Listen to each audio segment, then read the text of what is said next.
It's so crazy because I haven't thought about that in a long time, and that was a very difficult period in my life. I decided to go back to kind of my childhood and draw. How are you coming up with these ideas?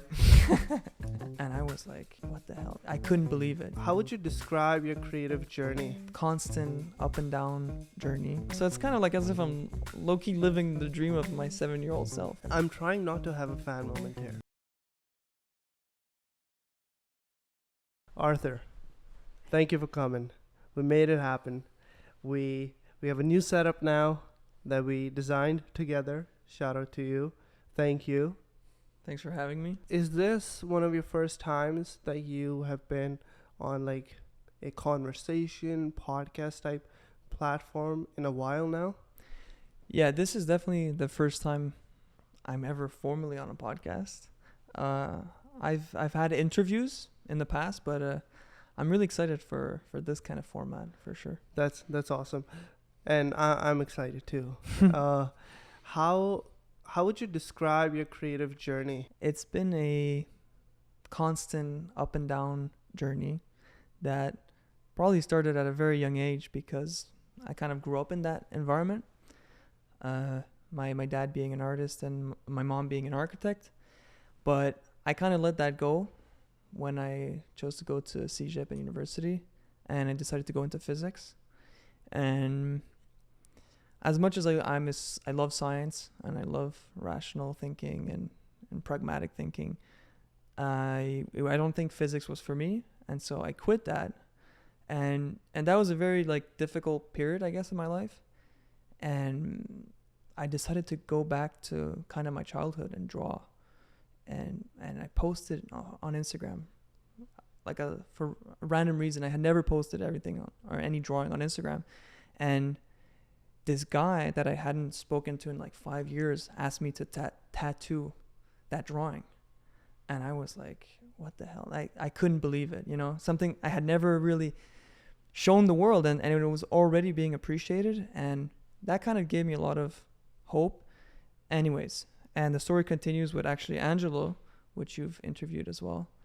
And he really kind of motivated me to keep creating and gave me the confidence to just try new things. And honestly, then Gildas, which is another member of the Ringleaders, he helped me a lot and kind of gave me confidence. I mean, I looked up to those two people a lot.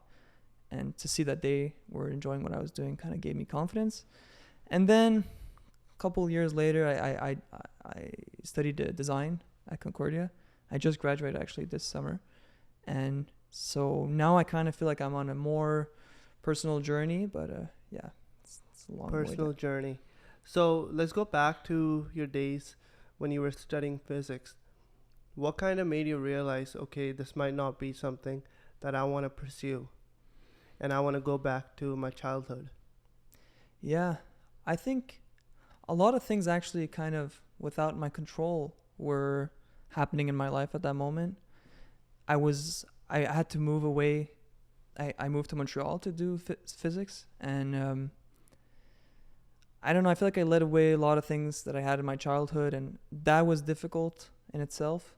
But I think it was just the circumstances where I just didn't feel like that's what I had to do, or that's what made me happy every morning when I woke up, and I stayed there for like a year. I mean, it's not as if like that happened and the next day I quit, and I was like, no, I was convinced that I had to do this, but ultimately I had to let go.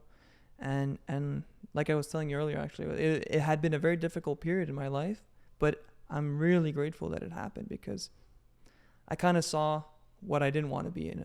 I didn't want to be in that situation. And so from then, I don't know, I've just been kind of grateful for the journey that had brought me here today. Yeah, no, that's beautiful. I mean, why is it that you pursued physics in the first place? I love to understand how things are, kind of. And I love fundamental thinking, I guess. So I'm interested in like, and this happened like ever since high school. I just love to know how water and atoms worked and sun and like stars. And, yeah. I mean, it's so fascinating. And I don't know, I just loved physics. And every time I would learn something new about physics, I was even more interested about it. But I just don't think it's actually my skill set that drives me forward. I think it's something I love to learn about. Similarly to now, I love to learn about psychology and philosophy, because those two are kind of understanding the world in its kind of fundamental state. But deep down, I think practically what I enjoy the most is kind of more abstract and more creative. Do you have a vivid memory from your childhood where you were like, this is something I wanted to do, and physics was not leading me there? Well, it's funny because a lot of my childhood I kind of had put aside when I was studying physics, because it was more, I was kind of seeing myself as going into the science. But now what I'm doing today, I can look back actually at moments when I was like 7 years old. And actually, I remember that before I wanted to go into physics, I wanted to be an inventor. Inventor? Yeah. And I used to actually, when I was like in first grade, like, I don't know, that's like 7 years old. I would, in recess, pick up like random stuff on the ground in like in the recess area on the floor, and like try to think of how I could design objects with that, or like automated like robots and stuff like that. And it's so crazy because I haven't thought about that in a long time. But now what I'm doing is I'm kind of doing a similar thing where I'm like finding objects on the street that I think that could have an interesting value, and I'm creating lamps with them, you know? So it's kind of like as if I'm low-key living the dream of my 7-year-old self. You had to take another path to realize that the path that you were taking was not necessarily the path that you wanted to take. Yeah, I think that applies for a lot of people. I think you shake your ego to a point where you kind of have to look at yourself without these like superficial things that make you happy, and kind of figure out what are the things that actually drive me forward. And I think, at least for me, that's what it is. My ego had to die for me to flourish today, kind of.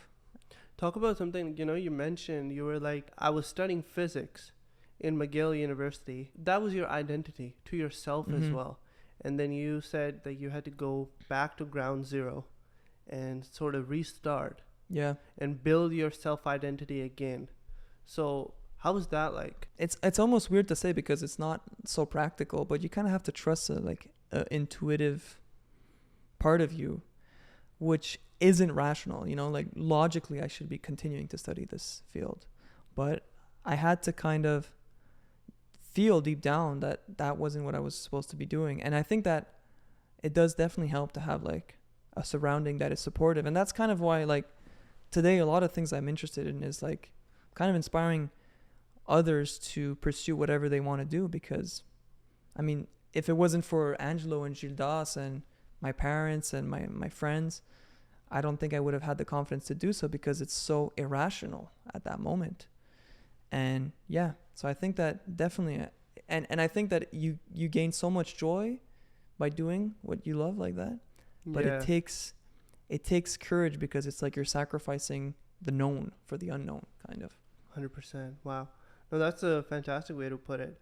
You're someone who has worked on so many projects. How have you been able to apply the things that you learned while you were studying physics to now as a creative? A lot of things that I learned was kind of to always, like a professor in chemistry actually had told me this, and he used to say always vise l'excellence, which is always aim for the best. So you never, when you're trying to study for a test, you're not aiming for 80%, and worst case scenario you get 70. You always aim for 100, and worst case scenario you get 90, So that definitely has always, that level of commitment and professionalism, that has carried through in a lot of my projects. Because whenever I do projects, it's like, especially the early ones, I was paint on converse. That was like my first thing. Yeah. And I mean, I could have just done that and just post a picture on it and expect something to come out of it. And I was like, no, I want this to look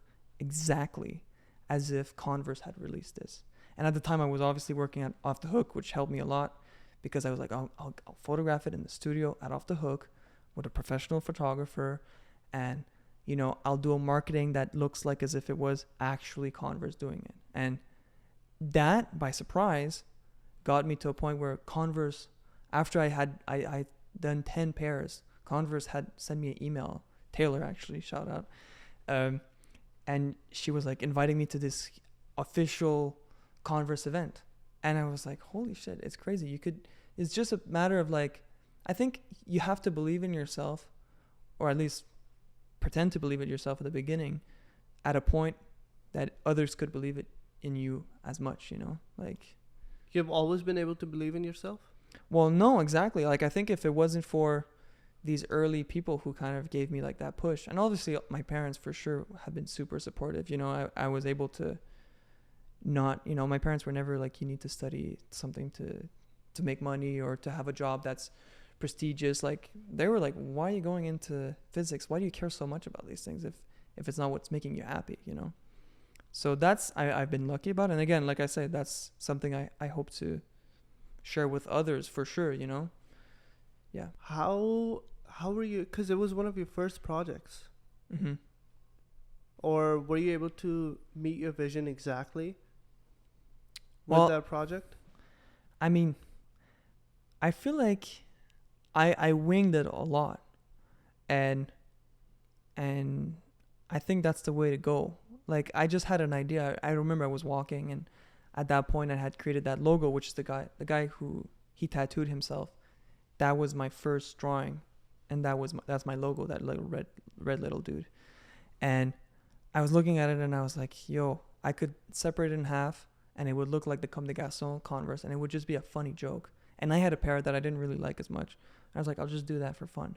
And I did it, and I kind of liked it, and I was like, oh, I'll just take a picture of it. I was very like impulsive. And I think now I'm less interested in making a project look perfect, because I feel like that's a skill that's just kind of more, I guess, practical, and it's not as creative. I'm more interested in just the idea now. But I still have that philosophy of like, when you have an idea that you think is a good one, just execute it and share it to the world, And some people, I think they think that by posting it on Instagram or whatever, you're kind of putting the attention back to yourself. And I actually disagree with that a lot, where I think that when you're posting something that you believe in and that you have an idea about, you're actually sharing to the world ideas and inspiring others. It's a very selfless act, because you're actually being vulnerable by doing so, And So what did you learn from that Converse project? It gave me confidence for sure, but it gave me an ability to see like, I can create a project and it could have an impact on others, and I know that you can sell a project, and I kind of saw the mechanism behind it, and now I've pinpointed what I like about that sequence, and what I like the most is really the idealization. So I think that's what I learned about that project, if that makes sense. Yeah, no, that makes sense. So then, like, why study design? Well, I wanted to finish my undergrad. Okay. And I wanted to be in an environment of like academic somehow. And I mean, design seemed like close enough to what I was doing. I was kind of doing this type of fashion design or whatever. And yeah, I was just excited to go back to school and to have a community of people that are into that. And in design, like, that really kind of humbled me down, because I was kind of confident with all my doodles. They were kind of working, and I was seeing my path go towards there. And when I got into design, I was like, oh my God, there's so many things you can do, and there's so many talented people out there that aren't necessarily, I feel like I was doing something very easy at that moment, and I was seeing other people have crazy ideas, and I was like, I kind of like that, I wanted to go into that path of just exploring more and more. And like, I didn't want to limit myself as much as I did. And I think limiting yourself is a good thing, especially for like a brand, because you keep your consistency, and like, you can reverse each project back to itself or some around itself. What? Does that make sense? Or Like, what do you mean? like at the beginning, I like to draw, and I did a bunch of different drawings. Like I can draw more realistically, but I was seeing an impact with those little doodles. So I just kept doing those little doodles, and like I was like, I'm gonna do something else. But a lot of people were like, no, just keep doing the doodles. That's what makes more sense commercially. And they were right, like as I keep doing that, it relates back to the same identity. And that's kind of what I'm doing now with my projects with, like I call it under the umbrella of J. Arthur, which are, I'm exploring objects around the artist studio and trying to recontextualize them.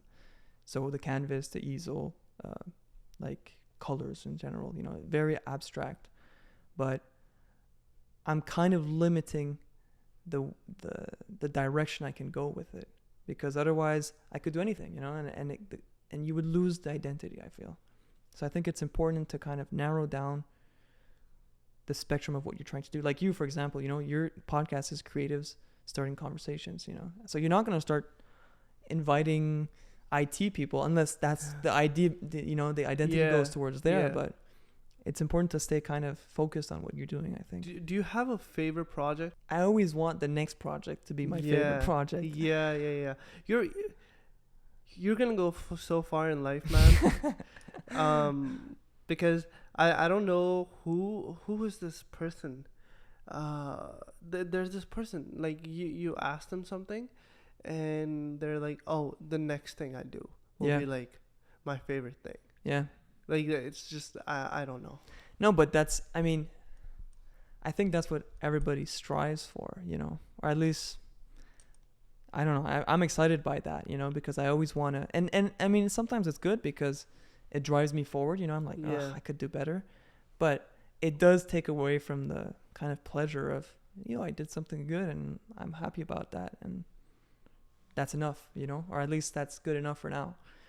But definitely right now, the projects I'm excited about is like, I've been doing, I think you saw that the easel series, I call it. And so I invite people to come to my house, or whenever people come to my house, mostly creatives as well, I invite them to create a sculpture based off easels. Like it's like a wooden structure that usually makes easels to paint with. But we create random structures. And what's so fun about this project is that, first of all, I love projects that are very cooperative, because it follows my philosophy of allowing inspiring others people to create as well, and to put themselves in that vulnerable place where you don't know what you're doing. You have 4 pieces of wood. Yeah. And what are we doing here? And I kind of pretend that there's nothing awkward about it. And ultimately, every single time, something crazy new happens. So it's so exciting, that project, because first of all, I share it with others, but I never know what's going to happen with it. And that's like your podcast. Kind of, I guess. Yeah, probably that's how you feel when you have a podcast, for sure. But there's a lot of moving parts with the podcast, and like you said, because you have to differentiate it. You have to like kind of, because you sit down, and then sometimes like I'll sit down with people, and like I will not even look at my notes, because like there's so much other stuff that we can talk about that I didn't even or we didn't even think about, type of thing. Like we were not really supposed to talk about physics as much as we did. Okay, so Easel's project is like a project that you're like very proud of, or I'm excited about it. It continues to give me joy, and I don't know where it's going also, which is how did you come up with Easel's project? Right. Okay, that's a good, Well, okay, so the first time I touched upon, I've been interested in recontextualizing familiar objects that are found in the artist studio. I think my goal with that is kind of to play around with how much you can create out of so little with just the bare necessities, which is kind of like what I was doing with physics. With bare equations, you can create new equations, and I like it because it's kind of it's kind of selfless because I'm not pointing to a direct route of understanding by saying, look, this is what I'm trying to paint and this is the emotion I want to get out of it. I'm actually interested right before that. So I'm interested with the canvas itself. I don't even have to paint on the canvas. The canvas itself is a materiality that is worth exploring, you know? So it's fun because it's less obvious and it's more interpretive, I find. And so the easel was another obvious kind of object to play around with because you set up the painting on the easel and you don't think about the easel. The easel is just holding the canvas. Yeah. And you want to direct the painting. But the easel is holding the whole thing together, you know? And so it's like as if I'm paying back homage to the easel. That's amazing. And I mean, that started out of an accident because we were supposed to do this lamp for a class in design.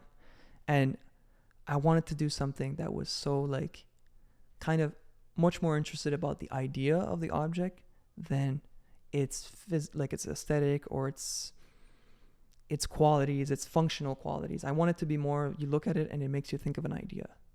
And so that's kind of how I touched upon the easel. And then I went to the art co-op and this guy, Sam, he helped me and he lended to me 4 easels. And he was like, we have them forever. Like, just take them. And I had them in my apartment and I was like, maybe I could design stuff out of this.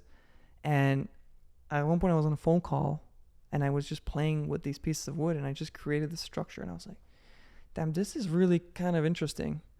And from then I did it with my roommate Lola back in the time and I did it with other people and I was like, every single time some people create horses, some people create shapes and like, it's so interesting. We should do it. I'm for sure. Next time you come to my place, yeah, we'll do one for sure. 100%. Yeah. That'd be really cool. Because like people get to know about, you brought up a great point. You get vulnerable, you know, because you don't know what's going to happen. And then while working on that project, some kind of shape gets made, some kind of object gets made. Yeah. Well, here's the thing. So I have a little story. Tell me. So the story is I ended up finding this drink at Studio Nixon. Okay. It's called Cafe Limo. And I was just like, wow. And then I found it at another cafe as well. And I was like, I like the branding. I love the flavor. I found it at a creative hub, which is Studio Nixon. Shout out to Andreas and Gabby. For sure. And yeah, I was like, okay, well, like I want other creatives to drink this as well as somehow include it in a podcast. And then simply I DM'd the person. We exchanged emails for a couple months. We ended up having a conversation, which is going to come soon. Exciting. And he was like, hey, you know what? Cafe Limo is going to give free drinks to all the creatives that come on Creative Starting Convos. This is awesome. Right? Yeah, that's exactly it. You know, it's you had an idea and you executed. There we go.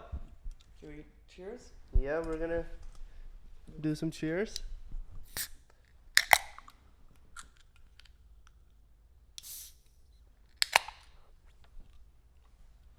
Sante. Cheers. But like, you know, this person Simon had an idea and executed it. So I just think there's a bit of a lesson here. The first thing was just to try. Just take that step one. I think it's that ideas are not as abundant as we think they are. Oh, you think? Like, or at least good ideas. So when you have a good idea, follow it, because you know you have so many ideas in a day. So if you're not going to execute on it, you're losing an idea, you know, especially when they're good ones. And those ideas, I kind of feel like they have a relation with like a kind of a gut feeling, an intuition, you know. And so you have to follow that, because you know, well, I guess it's maybe more specific to me, because I'm like, I try to find a good idea for an artwork, you know, and sometimes if I'm forced to do that, I can't find one. Like, I can think about one forever and like I'm not going to find a good idea. And unless when I'm not thinking about it and a good idea comes up and I don't write it down, I'm losing that opportunity, you know. At least that's some way that you're asking me how I find ideas. That's one way for sure. Just always Yeah. being ready for it, you know. Always being ready for it. Yeah, I remember we were talking about. So are you still walking? I honestly, I wish I should do that more. I think I should walk more and probably meditate. I think that would help a lot with coming up with ideas, because it's in those, like I said, those vulnerable, childlike moments when you don't have all your preoccupations of your ego consciousness to kind of stop the idea. When you're, and then like I was telling you earlier, like my best ideas actually happen 4 or 5 minutes before I fall asleep. So I'll close my eyes thinking about something, and it was even like that in physics actually, but it's always like right at the end, because you're kind of in between states. And I think that's where the answers from the other world appear, because it's not in this conscious, rational world, you know. You're living in another world. Mm-hmm. Yeah. Right? I mean, that's kind of how I see it too. Yeah. Yeah. And you're taking those ideas from another world into this world. Yeah. I mean, that's at least how I like to come up with ideas. Because I feel like a lot of other ways it's like you find inspirations on other people's ideas, and then you kind of connect the dots together, which I think is a fine way to get ideas as well. But the ones I enjoy the most are the ones that are kind of so out of this planet that I'm like, perfect. Is there any idea in the making right now? Well, I mean, or a project in the making from 5 minutes about to sleep? Well, I have a lamp that I want to do that I'm thinking about kind of how I want to figure it out. Well, actually, a good example would probably be the chair that I recently did. You know, I found the base of a Barcelona chair on the street again, and I brought it back home because it's such a beautiful, just the metal structure is beautiful. So I brought it home. I didn't know what I was gonna do with it, and I was just thinking, I was like, what can I do with this structure that would still be consistent with my pursuit in this project, with the recontextualization of art objects. And at night it popped to me that I wanted the cushions to mimic the fabric rolls that you find in like fabric shops or like studio shops, which is canvas, and kind of mimic that structure, and that would be the chair. And that idea came up, and I was like, okay, I need to do that. And then again, by coincidence, I found a foam from a couch that was on the street that someone was just throwing away, and I found wooden structures in a parasol on the street. You know, all these things just appear at the minute that you think about them. I'm trying not to have a fan moment here. For real. I want that chair so bad. I want that lamp so bad. I want to do easel projects so bad. Yeah. No, well, I think like, look, this is a good sign, and we're only gonna keep exploring in that direction. You know? It's good to feel excited about things that, you know, they're not obvious. I find learning is your passion. I would say so. You said that. Yeah. Talk about what does that mean? Yeah, I mean, I think it's a passion, but I also think it's kind of almost an obsession. I don't know. I'm so curious, you know. Yeah. You know, your roommate was asking you that, and he was like, Simon's really good with that because he always asks why, and you keep going. And I think that's what learning is about, is just keeping on asking the why questions and figuring it out. So sometimes that means, you know, techniques to sew, or putting objects together, or thinking about ideas. But I'm super interested in like philosophy and psychology. You know, what gives us meaning, what gives us purpose? Like, that's fascinating to me. Like, what are neutral stars, like geopolitical issues, like all these things. I feel like once you know they exist, I mean, I can't stop myself from figuring out at least. And I mean, the other thing is, I think it's important to humble yourself to say that you never know. You know, even though you know more about a subject, you can never preach that you know the entirety of the subject. I mean, humanity's so old. Old, and every day, every second, things are just evolving. Yeah. So yeah, I guess being student of life. Yeah. Being what you said is it's true. A student of life. Yeah. Being a student of life. Yeah. I think curiosity is within all of us, but we don't necessarily have the space to explore it, kind of.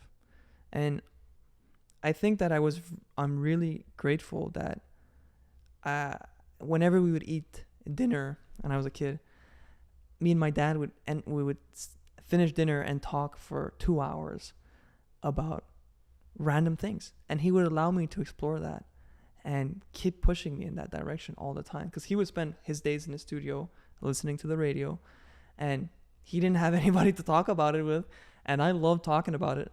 I love to talk about these things. Yeah. And I kept asking why, and my dad was like, hell yeah, I can talk about everything. And I don't know, it's just something that I enjoy, And then physics was like even more exciting. You could just keep going into these rabbit holes of understanding how, there's always something more fundamental, You understand molecules, you understand matter, molecules, atoms, quarks, like waves, energy, and it just keeps, I don't know, it's just fascinating to me.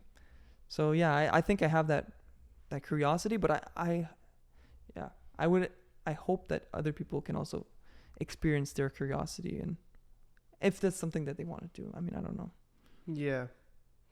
I think we're very grateful that we have that sense of wanting to learn. Do you feel that that's something that's also kind of within you? I'm trying to think here. Like, these days, 100%, because I feel like I'm young, and we are young, and we should be learning. We should be trying as many projects as we can and things like that, just so we are experienced and we kind of know what we want to do. Back to you had to take physics to figure out or to realize physics is not something that you want to pursue professionally. Right? Yeah, I think people have so much to offer. You can like just sit and just listen to one story. Yeah. And if you keep just asking why and you're genuine about it, I think that can become a habit. Yeah. That's a good point. Yeah, are you able to relate to that? Absolutely. And I think that it's something I would thrive to be better at. I think that you're really good at that.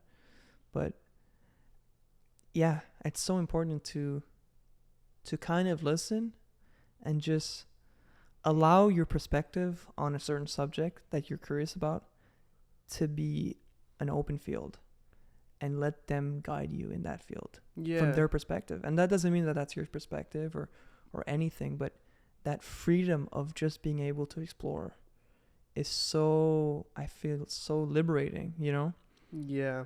I think people can be a little closed off or closed-minded. This comes from my experience.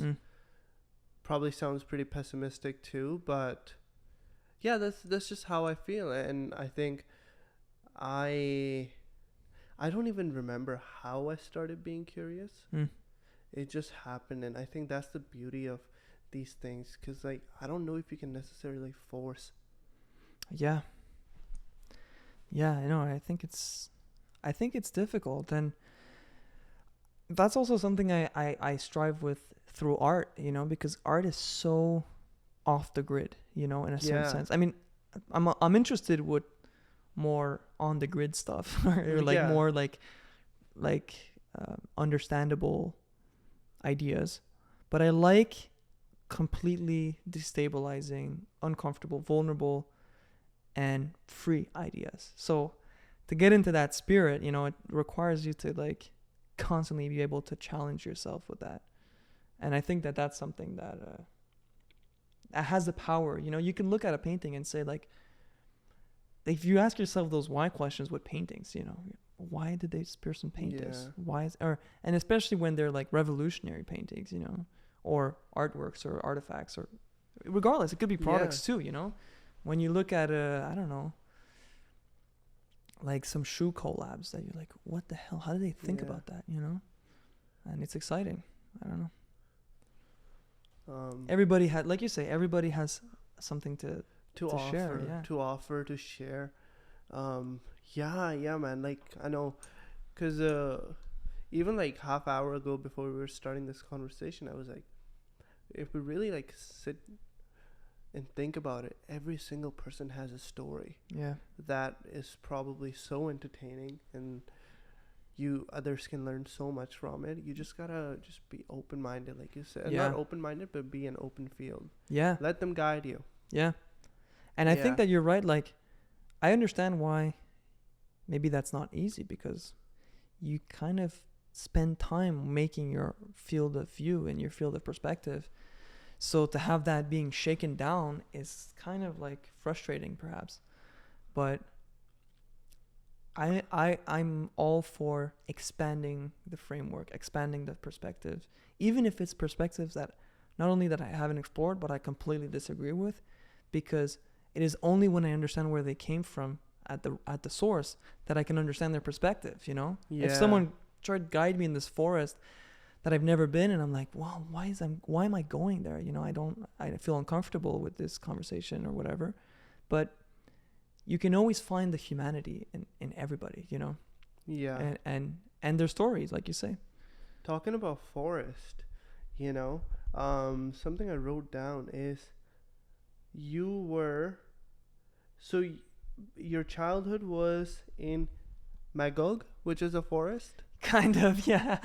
Okay, so let's kind of talk about that, because you're like, I'm grateful for that upbringing. Made me humbled, connected to nature, and comfortable with being alone. Yeah, that's true. I did write that. Yeah. Yeah. I mean, like I said, I was born in a big city. I was born in New York, and I left when I was 4. So my whole life, I kind of was like, I was in New York, like the city, you know? Yeah. And I just want to go back to a big city. And it's only now that I'm back to kind of a bigger city, Montreal, that I look back at my childhood and I'm like, this was so peaceful and so, I don't know. There was less challenging views, so I kind of could develop my own perspective alone in a very free space, you know. It's not as if like I was constantly interacting with people. So I was mostly like in the weekends I would go with my friend and we would go in the forest and like make little like shacks. And I mean, that was awesome, you know. I had the freedom to do that, which is great. I don't know. And now, if we kind of think about it, this is just an idea I just had. You kind of made your life in a way where now you can, instead of those shacks, it could be something else, and you can make something else. Does that make sense? Yeah. It's as if it's like that freedom to explore in the forest. Yeah. Allowed me not to explore my mind on some hand, but also to create in an abundance. That's the thing. Yeah. Look Yeah. at you. I think you should be a podcaster instead of me. I don't know what I'm saying. No, but I mean, you're right. Did you grow up kind of in a more suburban area? So I was born in States, Phoenix, and then I ended up going to Pakistan as well. Okay. Lived there, and then in Canada. So that's kind of my upbringing. Damn. I lived in the capital, so it was always like go. The capital of Pakistan? Capital of Pakistan, okay. Yeah. And then I lived in smaller cities in Canada, because at that time my dad was expanding his business. Okay. And, you know, I ended up just getting bored, and I wanted to explore more. So I was like, Montreal it is. Yeah. Yeah. It must be very enriching to see, you know, two worlds growing up. Yeah, it gives you, I mean, it almost gives you an edge in life if we think about it. And I've actually never thought about it like that. But this is what like I'm talking about, you know. Well, if you're an open field, someone can tell you these things that can like change your perspective. Like you kind of, you know, I used to think like, you know, I'm from Pakistan, I might not have the best perspective or like things like that, but you're like, oh, but you have perspective from two different worlds. Right. It doesn't Yeah. take away. I mean, it actually adds to whatever perspective. This is Yeah. yeah. Yeah, so what was the question? Uh, how did you see the value of that kind of growing How up? did I see the value? So I did move here at a fairly young age, but at the same time I saw you how man the thing is for us to be in Canada, um not just like free healthcare is a huge thing, but Yeah. for us to actually be able to pursue what we want to do in life, Yeah. because how I saw Pakistan was like survival of the fittest. Mm. You didn't really have an option to be an artist, Mm. from my experience. Mm. Like, you had to work, you had to go to college, Yeah. and because the opportunities we have, there are not opportunities like that. So there's so many like things that we kind of should. I think about. I should think about this often, but like, for us to not only have an opportunity to do what we want to do, but also have a mindset where we actually know like what are the things that we want to do, and we're not just following a normal societal path. Yeah. Yeah. Yeah. I think that definitely I think a lot of it is the mindset thing, you know, Mhm. because I feel like, you know, to create is something that is so inherent in all humans that regardless of the situation, everybody has the ability to create in their own ways. And I don't think that it requires so much to be able to do that. But I definitely think that it requires a lot of mindset and the confidence to say I can create something without necessarily in the scope that it doesn't necessarily bring you financial gain or whatever, but in free time everybody has the ability to kind of come up with ideas, and like that could be in programming, that could be in anything in the any Yeah. sphere.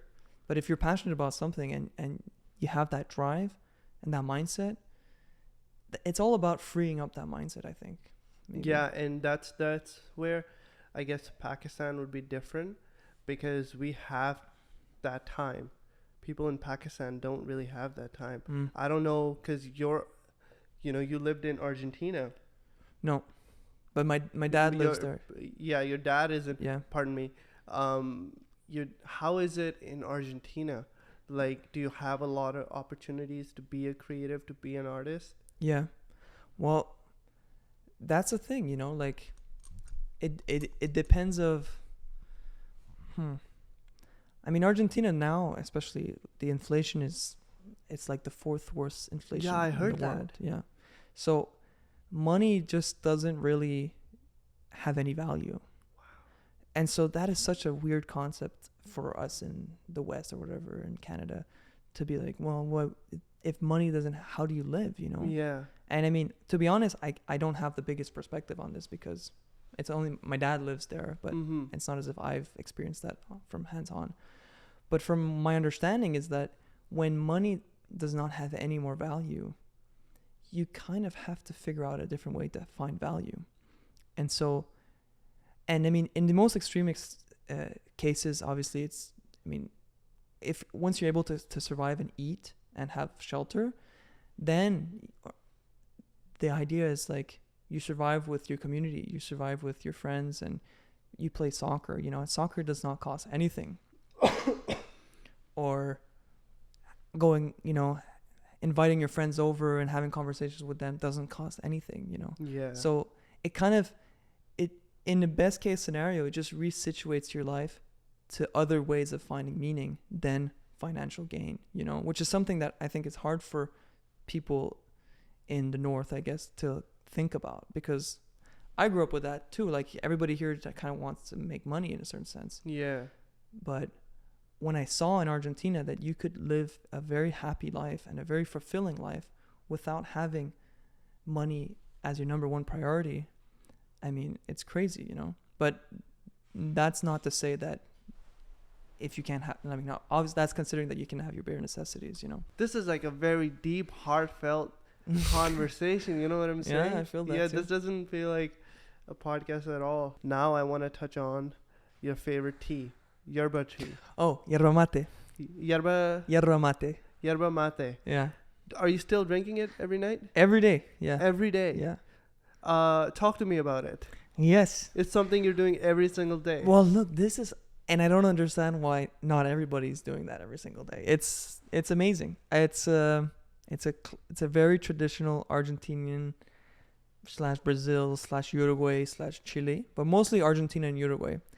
And it's this herb that instead of putting tea in hot water, Okay. you're putting hot water in tea. And the filter is in the straw, la bombilla. And so it tastes much more like tea, you can imagine. And How does it taste? it's funny because every time someone comes to my house, they do an easel and they drink mate. Well, we're doing it. We're Yeah. doing it very soon. Then. Yeah, absolutely. Yeah. But it tastes, I mean, I love it. It's a very good digestive tea. And it's also very good for, I don't know, it's like a better coffee in my opinion. It caffeinates you? It's not caffeine, or maybe it is, but I don't really see it as caffeine. Instead of giving you like a quick high, you know, caffeine kind of gives you that really jump, Yeah. and then you kind of fall back down. Mate is just kind of like this solid high, and that if doesn't really come back down, you just feel good the whole day, and you're clear-headed too. No way. It's amazing. And it's also such a cool and traditional drink, you know, like it looks cool, and it's like It's aesthetic. it's also something to share, which is cool, you know. Argentina has that a lot. In Argentina, you drink 2 mates per day sometimes. Oh wow. And you would sit down, like I remember my grandmother, like in her last couple years, I would go to that house where they were all there, you know, they would being like in a house with like many abuelas, and they would do the mate. My dad would come and we would pour the mate, and everybody's sitting there, and then you pass it around to the next person, and we all share the same mate. So it's a very communal, very That's beautiful. heartfelt thing. Yeah. I mean, I'm excited to share one with you. Yeah, when you yeah. come over. No, it'll be a pleasure. When are the hats coming, Arthur? Right. Well, maybe you want to try it on. I definitely want to try it on. I take a lot of naps. That's it. Wait, let me take a picture. You know. This is perfect. You know? I want to work like this, which means I'm not gonna work, and I'm gonna do the thing that I do best and sleep. It looks so good, like on you. Yeah. I think it also matches my fit. Yeah? Too. Yeah. How do you feel? How do I feel great. I feel protected from this cruel world. Yeah. But yeah, so hat. This is the hat that I saw, and then I was like, okay, I need to have a conversation and go for a coffee with Arthur. Right? Yes. Yeah, I think you're right. No, that Yeah. must have been the hat. Yeah. Yeah. So this is called the nap hat. Yeah. We need to release this, Arthur. So kind of talk to me about, you know, there's so many projects that you work on. What is like your vision? I mean, that's the thing. I don't really exactly know where's the final destination of this vision. Definitely, like I said earlier, like right now, what I'm most interested in is kind of exploring ideas, again, around the studio theme. So canvas is something that's kind of a no-brainer for me to kind of explore. Actually, the brim of this hat was made out of a paint bucket. See, cut. this is a true creative, true artist talking. This is why I don't consider myself to be a creative. Stop it. But yeah, so, and again, it's just like these little examples that I would like to like. I was like, I like to create stuff that I would like to have. Okay. And I like to explore in that direction. So I mean, I made these pants, this t-shirt. This t-shirt is another good example. Yeah. But I'm not necessarily right now in a headspace to be thinking about kind of manufacturing a bunch of stuff, especially with this project, because I'm kind of more, I think I'm at a stage where I want to just kind of like you're saying, we're young and we want to explore. I'm at that stage, and I think that with social media, I'm able to kind of maybe garner an interest. And if ever that goes to a level that is like that there's a lot of demand, then I think I'll be able to like start going into that mindset of manufacturing. Because that's what I kind of do with my doodles, with Art by J. Arthur. Right. And so kind of I see myself now more concentrated on pursuing art. So I'm excited and like kind of continuing to explore without necessarily bringing to market, which brings me to an example that you were asking me about, France. Yeah. Which is that's an example of a project that I'm extremely excited about. When you're asking me what was my favorite project, I think it has not happened yet, but I'm really looking forward to it. And I haven't told anybody, which is cool. I can talk about it in the podcast. Yeah. But I through an organization called Logic, which is like invites Quebec artists with various different projects. I don't even know if it's just artists, actually. I think for all creatives. But basically, I submitted to go to France at Roubaix to do furniture or art objects based off recycled materials. So for 48 hours, I have to find through different like warehouses, find objects and recreate furniture or something. So I'm really excited about that. And I think that that's kind of a direction that I'm looking forward to go to, because it's more in that like kind of sustainable, the word in French is surcyclage, which is like it's not recycling, it's not reusing, it's actually uplifting recycled goods, I guess. Wow. Okay. So it creates one-on-one. It requires me to constantly have new ideas, but not necessarily scaled up manufacturing yet, But I think that a good example of someone who's doing that very well in Montreal is Studio Beauté, and he creates lamps out of fans. Wow. Yeah, and they're really amazing. I would love to have a conversation with him. him. For sure. Yeah, Philippe.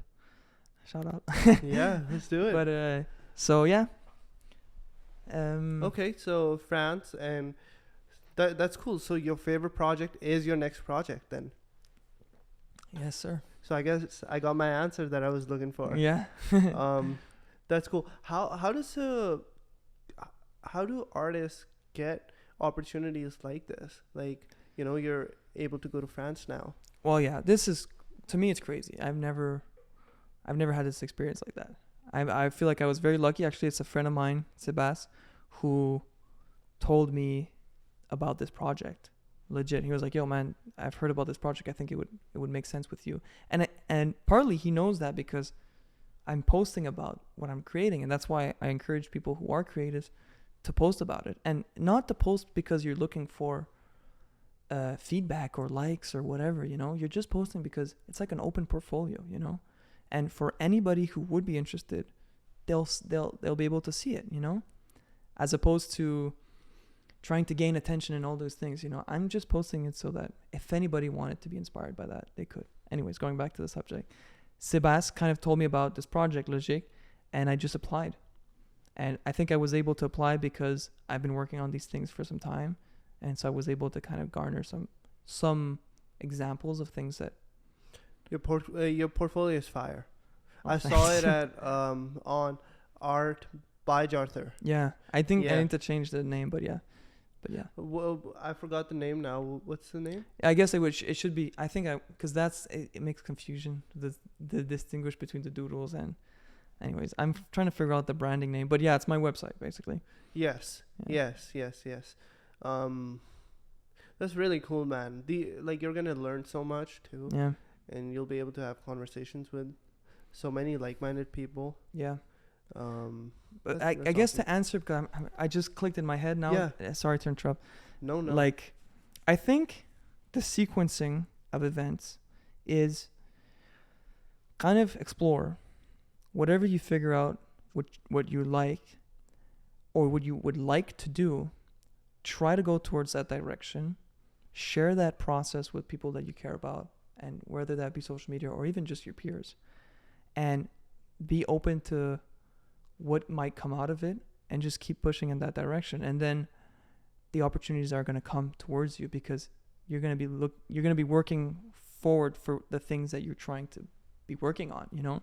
I think a lot of like photographers, they do that all the time, you know? They want to work for big clients like Calvin Klein or whatever. So they do Calvin Klein like shoots, and eventually it attracts the attention of Calvin Klein like clients. You know what I mean? You did that with Converse.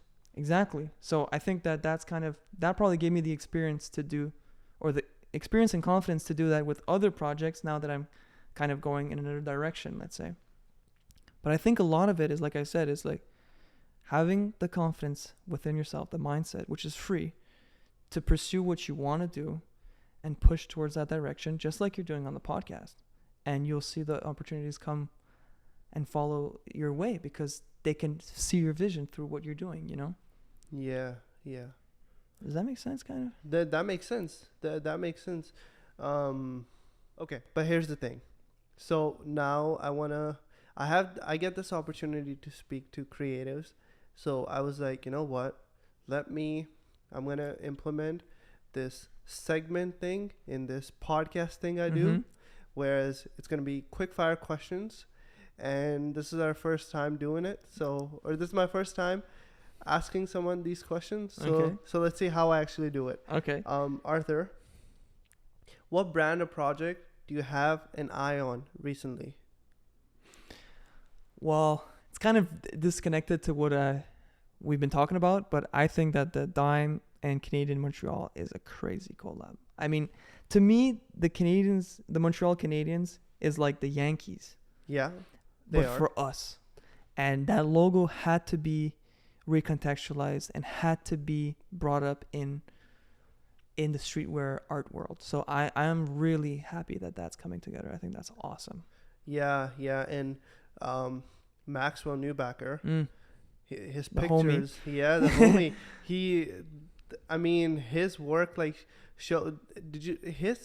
the pictures he's taking, they're so natural. Yeah. And I'm so happy that he is involved in that project too. He's an example of a guy who had a vision and pursued that vision until the opportunities came towards him in that direction, you know?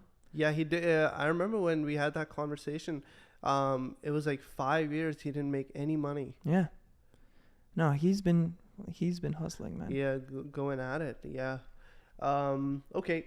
So that wasn't as quick fire. Yes, because sorry. No. That's my fault, actually. But I still loved it though. So what place, and by that a place could be like a restaurant, cafe, gives you creative freedom? Well, I have to say my studio. Yeah. Yes. I can, and why so? Because everything in the studio is exactly the inspiration for what I'm doing. I just walk around sometimes in my studio in circles and I look for objects. No way. Yeah, definitely. That's and books. awesome. I think books is another one. You know, we talk about physical spaces, but there's also mental spaces. Spaces. Yeah. No. All right. So, what is a book that you're reading these days? I'm reading Plato's Republic, and and why so? It's a crazy book, man. It's a book about justice, power, knowledge, democracy. It's really crazy. Wow. So we got two more. A song that's been on the rotation. Well, now I've been listening to Charles Navour. Fuck, what's the song? But it's a really good song. It's in French though. And it's, or even Simon and Garfunkel I've been listening a lot to. But it's Hier encore from Charles Navour. That's a beautiful song. Who's a person? It could be a content creator, it could be a celebrity, it could be anybody, it could be a family member that has inspired you throughout this creative journey that you're on. I mean, there's so many. Yeah. See, this segment cannot be a quick fire thing. These are good questions too, you know? They kind of like make you want to talk about it. Right. That's the thing. Yeah. I wonder how, like... But I guess maybe it's just me too. Maybe some people would just say a name. Like, I just like to ramble, so... Yeah, but I would do the same thing. Yeah. You know? Yeah. But again, because remember you said like Lex Friedman, Yeah. because you listen to Lex Friedman Yeah. a lot. You were like, he asks like similar questions, so it kind of gives like a similarity Yeah. to the show Yeah. type of thing. So I kind of want to do that. And these are just questions I'm so interested in. Yeah. Like, I want to know what music you're listening to and Yeah. what books you're reading to. Or I think they're good questions. I think they could be shorter questions, you know? Like they don't necessarily have to be like quick bursts, but it could be like 2-minute answers, you know? yeah, that's a good idea. Because like Lex, his questions are like, do you think about your own death? Like you can't say like yes and then keep going, you know? Exactly. But he doesn't he usually asks that questions at the end of the podcast. Yeah. So the person's like, okay, yeah, and you know, they finish with that kind of. Yeah. Yeah. But yeah, people that have inspired me. Yeah. Well, I would say for sure, honestly, in my immediate circle and just going outwards, for sure my parents, you know. Yeah.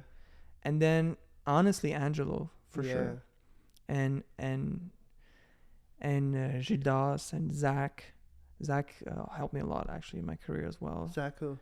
Zach Steen. And then like I like to be inspired by kind of more crazy conceptual artists because their frameworks are so foreign to me that they allow me to feel comfortable being uncomfortable in that sense. That's beautiful. Yeah. Lay some on me. So, I mean, in my practice, I'm definitely super interested.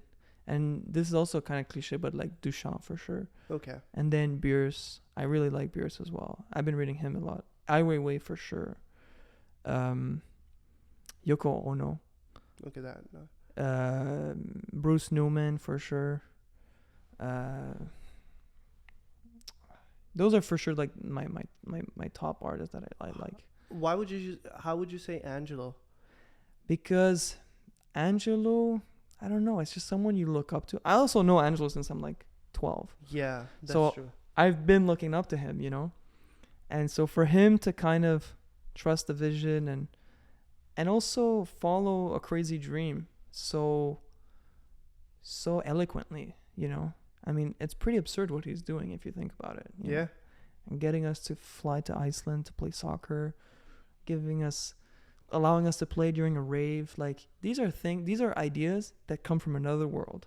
Yeah. And that he's able to execute and share with other people, you know? Mm-hmm. That's something that's super inspiring, I find. Yeah, I remember this was something I told Angelo, like, I inspire to be as nice as he is. Mm-hmm. It's crazy how nice he is. Yeah, for sure. Okay, well, this honestly has been like one of my favorite conversations. Damn, me too, man. It was fun. Yeah. I mean, it was great. You're very passionate and very caring, and I appreciate it, bro. So you can take your time with this one. Mm-hmm. But imagine you had a billboard that captures all the creatives' attention in this world. What message would you put on that billboard? That's a good question. Yeah, thank you.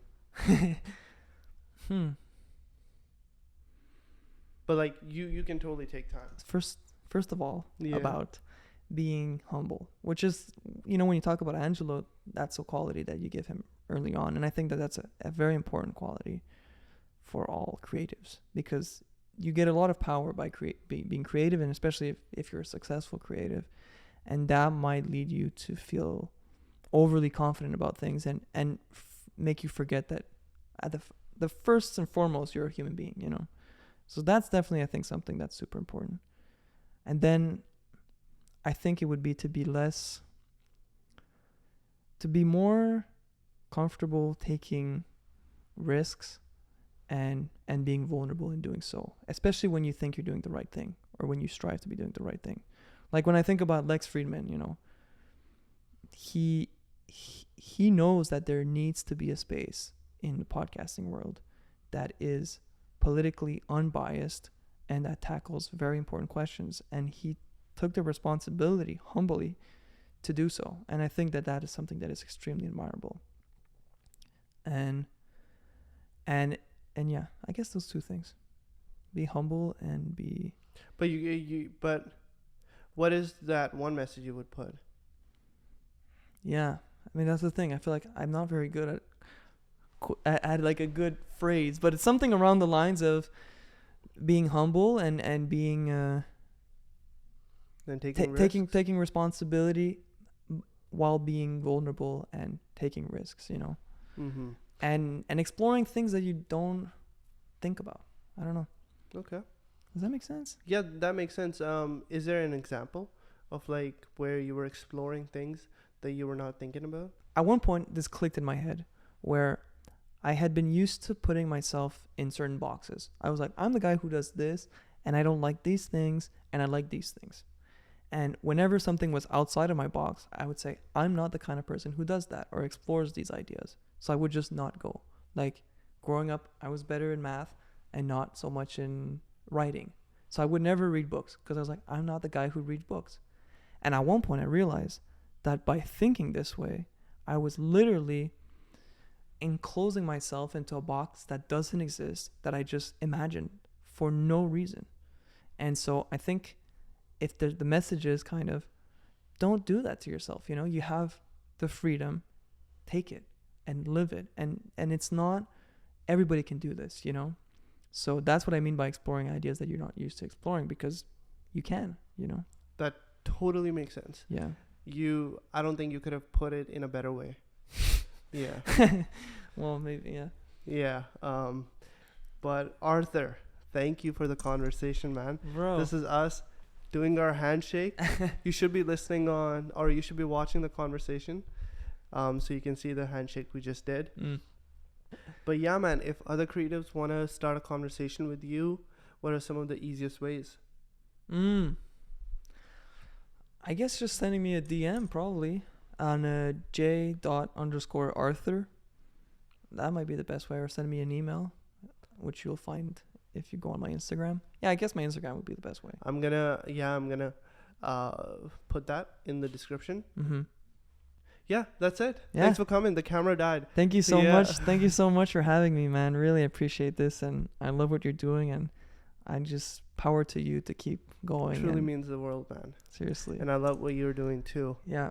I might start nagging you about some furniture here. This is just the beginning of a great friendship. Yeah, 100%. All right. All right. We'll end it here. Peace, everybody. Peace to the everybody. world. Yes.